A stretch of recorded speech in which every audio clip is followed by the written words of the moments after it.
Hi, I'm Cameron with White Top Adventures, and today we're going to be installing our rear box on our new rear rack. So this is our passenger rear rack, and this is our rear box. So I'm going to show you the simple installation process to putting this onto the van. So the rack already has got holes all up and down it. You can kind of orient whatever you want on there.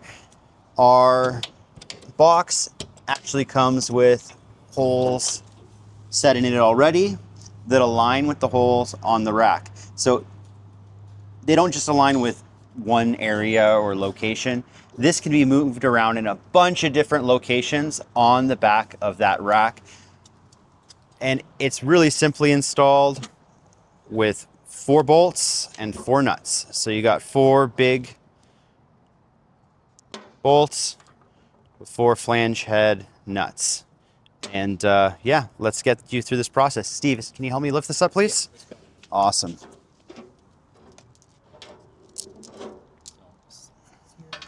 Perfect. Grab one of those to start out. Yeah, okay. So we're gonna go through that right now. Let's get this up. And we're putting this about as low as we can without setting off our parking sensors. So we're gonna set it about right there. That's about the height that we can go. It's about 3 holes off the bottom underneath it. But if you look right there, boom, just lines up. So you're gonna put a nut, a bolt one side.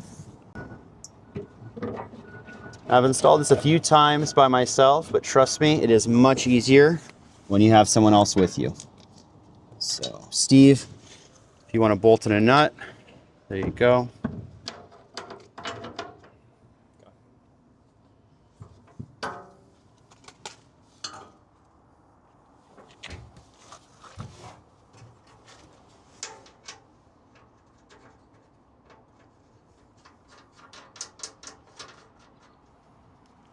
Now, once you have the top 2 loosely in, you're pretty much set. You can just come in, and these ones will just go right into place.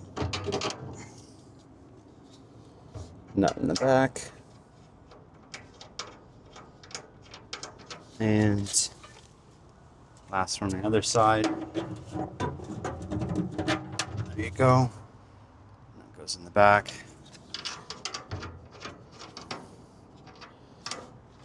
Now that you've got everything kind of loosely in place, you're just going to come in 17 millimeter on the back, 18 millimeter in the front. You're going to come in here and you're going to tighten these guys down. And then they're done. We're going to do that to all 4. And then this guy will be finished.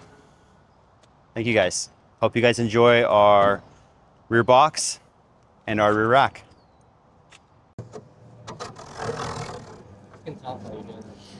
Okay, so we've got the box installed on the bottom. We've got a basket installed on the top. Now this is convenient if you've got something small, like say you're going snowboarding and you throw your boards on the side or inside the van. You throw some of your boots and stuff on your equipment in here, some whatever it is. You can throw anything you want in here that's wet and dirty, and you can just strap it down. It just provides something extra location to store stuff. We're in Sprinter vans. They're huge. You think there's tons of storage. There really isn't. You're always starving for space to store stuff. So this just kind of makes use of a space that's not really utilized.